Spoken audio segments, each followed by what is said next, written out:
Gauntlets are back, baby! Time for Classified and DeathCon 5. If you end up liking this video, go ahead and like and subscribe. It'll help me know what you want to see more of. Also, take a stab at the trivia question of the video in the comments. Kicking it off on round 1, share the health. My life is sapped away like I'm watching Secret Invasion again, and the only way to not die is to kill zombies. Pretty straightforward. I spawned with the Strife and perforated some faces. Seriously, the best starting pistol in zombies history. While I'm getting slippery on round 2, getting into these zombies DMs, I'm curious to hear from my viewers. Post Liberty Falls information, how are you all feeling about Black Ops 6 zombies? There's an extremely loud part of the community that's ready to hang Treyarch by its loop-de-loops, going to war with those who like the chill new stuff in the Cold War era. Might make a video on the topic as well. Time to get patriotic with Flag Protocol. I can only kill zombies when hugging the stars and stripes. Thankfully, this is America during the Cold War, and there are millions of them on this floor alone. You'll notice my perks. Quick revive for quick reviving. You probably already got that. Winter's Wail will freeze zombies and give me some breathing room to not catch up on video editing. Dying Wish will save me for when I run headfirst into a group of zombies. A zombies dad joke special. I usually put stamina up in the modifier, but for some of the challenges in this gauntlet, it's a lot easier when you have Stone Cold Steve Austin as your modifier. Round 4 is bursting with excitement. The first of 3 rounds on DeathCon 5 where you have to use the RK7 Garrison and only the RK7 Garrison. Every gauntlet has a few rounds where you have to use a specific weapon, and for Classified, it's this burst firing piece of shit. At least I put a cool camo on, and death effect. On rounds where crazy baloney doesn't happen, I wanted to stay in the war room lower level, because I can run around and dance to Dua Lipa music without being judged. But also because after this round I deal with tower defense. On round 5, moving causes damage. As I learned from the attempts before this that ended in a rage quit, it's best to just back up by the panic room here with a gun of your choice. For me, it's the lovely ICR-7. In my Black Ops 4 Rare Achievement video, I said that this was the best wall gun in the game, and I'm sticking to my guns. Pun intended. Some commenters disagreed with me and said the Spitfire was the best, but I like the ICR-7 because it tends to be in the places that I'm training. Try getting the Spitfire ammo mid-round unclassified. You'll get class up bye-bye. Also, sitting by this door is my favorite way to complete the Deadly Dodger contract of getting 100 kills without getting hit. It feels strange to not already have the power on by this point, but on round 6, power trip means you have to have the power on by the end of the round, or else you're punished by having to reinstall Modern Warfare 3 zombies. It's a dog round too, so I made my way downstairs, flipped the switch, and went back to cowering in a corner. I swear more dogs spawn during the gauntlet than they do during the regular matches on Classified. I bought Winter's Wail in preparation for Eat and Run on round 7. Every zombie in this round heard what I said about the ICR versus the Spitfire and is on my case. Thankfully, Wraith Fires or stupid levels are overpowered, and a nuke dropped, thinning the herd, and I finished the stragglers. For round 8 Special Forces, I needed to kill 10 zombies with a special weapon, or as we Black Ops 4 stands like to call it, playing the game regularly. Against my better judgment, I went down to the basement to face the demons that follow you up the stairs, but unlike in my parents' house, I brought a magic katana to do my bidding. After killing enough zombies for 3 rounds of the objective, I built the shield and finished the round. Round 9, Brittle. Much to my father-in-law's chagrin, it's not the peanut variety. I have to have the moves because I only get 2 hits or else I fail and get a skull. 3 skulls and you're out. No worries here though. I sat back in my trusty corner contemplating life and unalived the zombies, as the Zoomers say. As I'm defending the server room on round 10's You've Been Served, that unalive comment reminds me that at the park the other day, I heard a kid say skibbity, and I'm fearful for this world. The greatest threat to global security since Liberty Falls was revealed. Internet culture. Wait, right, zombies. Since I'm in the server room, I'll give you my opinions on the map. I'm still somewhat torn on Classified as a map compared to 5, its original identity. I think it does play smoother than 5, but that's largely because BO4 movement is a lot less clunky than Black Ops 1. I also appreciate that they buffed the Winter's Howl to be worth using, but I don't feel that the new areas really come into play aside from Groom Lake as a pack-a-punch room, and I strongly detest replacing the 5 crew and the Pentagon Thief with Hellhounds. I can't deny that it's a great map for most contracts though. I'm a whore for Nebulium Plasma after all. I finished the zombies and completed Polished Bronze contract, making my grandpa proud. Unfortunately, the same can't be said for my living grandpa. Round 11 is high gas prices, the most depressingly realistic round. Gas from everyone's favorite enemy, the Nova 6 zombies, will steal my money. After buying Quick Revive, I teleported back down to the war room, wondering where on earth the crawlers disappeared to, before cutting loose with an insta-kill. Near the end of the round, I took some time to replenish my turtle shell, buy Dying Wish and Stone Cold Steve Austin Stronghold, and assembled both traps on the upper floor for a later round before ending this round. Round Round 12 is down the rabbit hole, something anyone who's ever visited TV Tropes has experienced. I needed to use 10 different teleporters before the round ended. I have to say, the best part of Classified, besides the winner's howl buff, has gotta be how much easier it is to tell what floor the teleporters will take you to. You can see it on 5, but it's a lot harder to tell, and you usually don't have time to just sit there and squint. The teleporters on the top floor are probably the most annoying to deal with, considering it's tighter than okay. But I managed. The final teleporter was reached by flipping the 4 switches and entering the panic room, also allowing me to grab the last teleporter amplifier piece. I don't know about you, but back when my wife and I used to play 5 in 2010, we always made it a habit to flip all but the switch closest to the teleporter. That way we could flip the switch and run into the panic room if need be. Nostalgia done, I killed these fools and ended the round.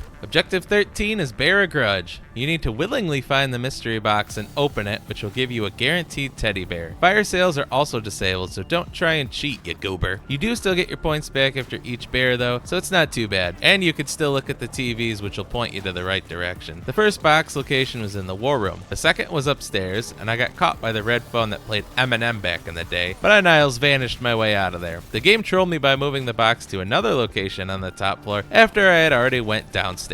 I'm always saying how this is my favorite game, and this is how I'm rewarded. The fourth was in the shield room downstairs. Seriously, look at this ICR-7. No recoil. Number 5 is both alive and in the server room. And after waiting for my CRT to stop being used by Super Smash Bros. Melee fans who refuse to play on a projector, I opened the 6th box location upstairs yet again. I guess you could say I'm on the up and up. One built, teleporter, amplifier, and box spin later, and I was set to end the round. Another no touchy objective on round 14. No gen. Or is it noggin? No gen, I think. I don't get health if I get hit, so I can't Skyrim my way out of death by eating cabbages. I started off in my usual spot by the panic room, but having opened up the barrier by the stairs, I couldn't stay for too long. Fortunately, activating your specialist does give you some armor that keeps you from taking damage, so I disemboweled these fools like it was some weird-ass anime. Actually, that sounds like a pretty tame anime. I got hit once, but no big deal. The zombie got hit a lot more. Round 15 is the round everyone was waiting for, and by everyone, I mean me. Whole hog requires you to spend a lot of time with everyone's favorite pork chop, Chris P. Bacon, in the Porcine Research Lab. I had my own personal objective, though. Do it without killing him. You see, Chris and I go back a long way, back to Black Ops 1. He's one of my closest friends. Yes, my closest friend is a pig in a video game. Don't judge. I thought this was going to be one of the most important challenges for Stone Cold Stronghold, but it turns out that when you don't have a pack-a-punch gun yet, it's not really an option to just stay put. There's not much room to run around in here, but there's just enough where the zombies don't really get in the way too easily. An insta-kill also helps, but we'll disregard RNG so I can pretend it was all skill. Sure enough, double mission accomplished. End of the round and an alive pig. Round 16 featured the return of the RK-7 and Bursting with Fear. I immediately slapped the last lever and made my way to Groom Lake in order to pack-a-punch this pew pew pew twice, and let's just say, this thing still leaves much to be desired. Thankfully, just as I was about to make the floor a lot more slippery, either through blood or urine, the gate on the teleporter lifted and I made my way back to the Pentagon. Admittedly, I went a little hard on the shop in recent months with all these camos, mastercrafts, and death effects. Probably should have done that during the game's life cycle, but maybe now I won't be called a sheep. Ha ha!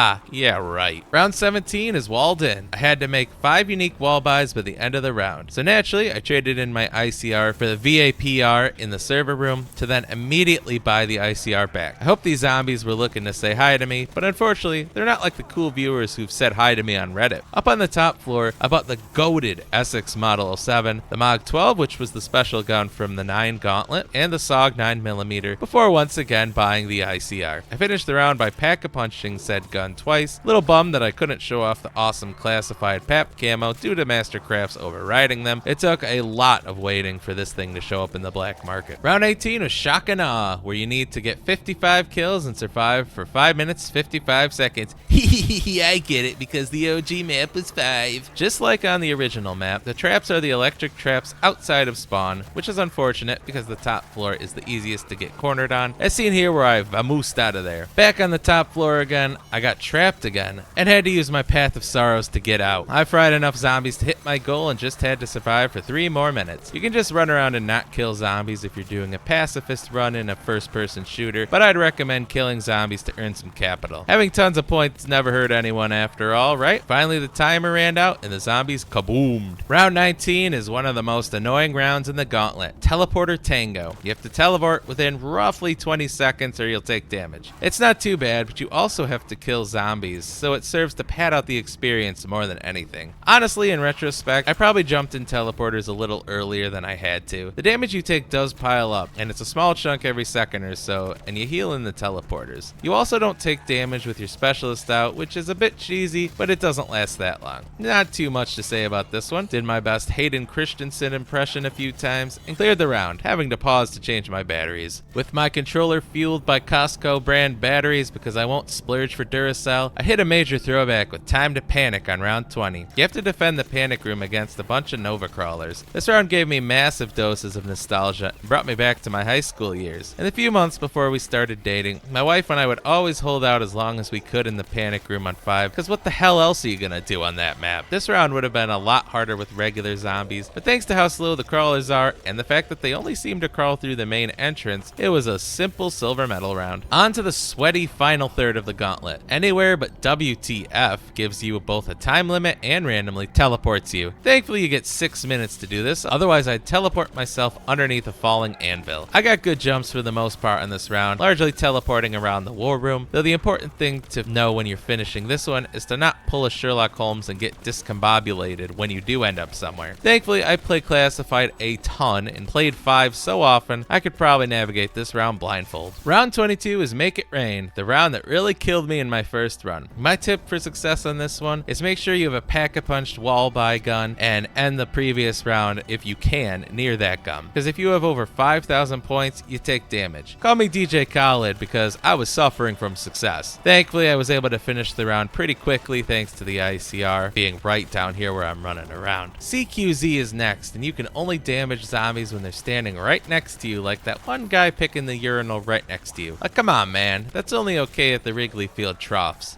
Wait, it's weird there too? Oh shit. This challenge does make it a little riskier to use Wraith Fires because you can't just run away and let the zombies simmer. I overcame my fear of actual interaction to trim the zombies down, try my hand at gambling at the box to get the winner's howl. For those who think Black Ops 4 is too easy, please take a look at how I'm willingly not picking up the Hellion Salvo. It's time for trouble and make it double. Round 24 is Double Trouble. Enemies will do double damage and try to steal your Pikachu. Conveniently, it's also a Hellhound round, so I chickened out by the panic room door and let my stronghold armor take the hits. Seriously, look at this canine infestation. This is why shelters do mandatory neutering and spaying. Now for round 25 and conference call, where I had to defend the spawn room and the 2 hallways. Thankfully the elevator also counts as part of the hallway, but I quickly learned that I didn't have the firepower to hold out in the elevator. I even popped my dying wish by using the katana by dashing through the electric trap. So let that be a lesson to you watching. This will down you without dying wish. I got trapped in the elevator again and had to gulp down in anywhere but here. Thankfully it teleported me to another section of the top floor, albeit outside the defend zone. At least you don't auto fail for going out of the area that you need to defend. Another trap activation later without me running into it like a moron, and I completed the round. We've got another time-based challenge and on the clock. Unlike the previous ones though, you only have 2 minutes to get it done. Back to the war room I went to speedy DD these fools. Wraith Fires are great when you go past the stairs here, easily killing large numbers of zombies. My balls started going jingle jangle jingle at the end, but I ended the round with 13 seconds to spare. Just enough to get a double stuffed Oreo out of the cabinet. The third time's a charm with round 27, bursting your bubble, the last of the RK7 garrison rounds. I took the opportunity of the round change to go pack-a-punch my RK7, just barely getting back to the main part of the map before the zombies played jump rope with my esophagus. Even nearly fully pack-a-punched, this Nerf gun is the Chicago White Sox of guns. I had to be careful when getting more ammo and a shield, because if I got trapped, I'd be screwed, without my anywhere but here ready, and the inability to use my equipment or katana, and despite being able to hold your shield, you can't hit zombies with it. A few failed mystery box hits later, and I finished the round. Round 28 is sponsored by the McDonald's McFlurry machine. Out of order. The teleporters and elevators are disabled on this round, so make sure you end the round where you want to be for the next round. After trading in my RK7 for the Mozu with the mystery box, I got to work. More of the same really, just running around the war room, killing zombies, zombies, thinking of justifications for why I'm not uploading as often. Eventually I whipped out my blade as well as my specialist weapon and went in, finishing the round. Good thing I used that sword in the last round because I couldn't on round 29 anyway. Nothing special. RNG decided to not screw me for once and an insta-kill showed up. After doing my alas poor Yorick bit, I activated Temporal Gift and abused the longer insta-kill. This of course was diminished by a nuke dropping, but what else is new? Sure, I got a max ammo immediately after buying more ammo at least 3 times in this gauntlet. I wanted to save some zombies at the end of the round in order to get prepared for the final round, but surprise! One zombie spent 8 hours watching reaction videos and brain rot made him kill everyone. Round 30, the final round, is Doom Lake, where you have to defend Groom Lake, aka the Pack-a-Punch area. But here's the thing, I didn't have a shield. I raced down to the basement to get a new one before teleporting over to Groom Lake. Unfortunately, I ended up on the top level, so I ran into the elevator, only to run back out for some reason, probably due to a lack of brain cells. I ran out of time to get to Groom Lake and quickly flipped the last switch. I got this far without a skull, so getting a strike because I couldn't get to the Pack-a-Punch area fast enough would have been meme-worthy. At just the last second, I slipped past the zombies and ran into the teleporter with only 18 health left. Holy shit, was that a close call. At Groom Lake, I only had time to upgrade my gun one more time before the fun began. I drank an Arsenal Accelerator, debatably the single biggest upgrade in value compared to Black Ops 3, and sat in a corner. After enough time passed, I brought out the Path of Sorrows and wave dashed like it was melee. Deciding I had enough suffering, the game dropped to full power, turning round 30 into Kill Bill Volume 2. While the end of the round was easier than getting to the damn teleporter, I'll take whatever I could get as I finished the match and got the gold medal. Kinda crazy that I beat this gauntlet in half the time that it took to complete the 9-1, but that's just how Classified rolls. Thank you so much for watching this video, and let me know if you want to see the rest of the gauntlets. Here's the answer to the trivia question of the video now. Also, feel free to suggest something you want to see in a video as long as it doesn't involve me banging my teeth with a hammer.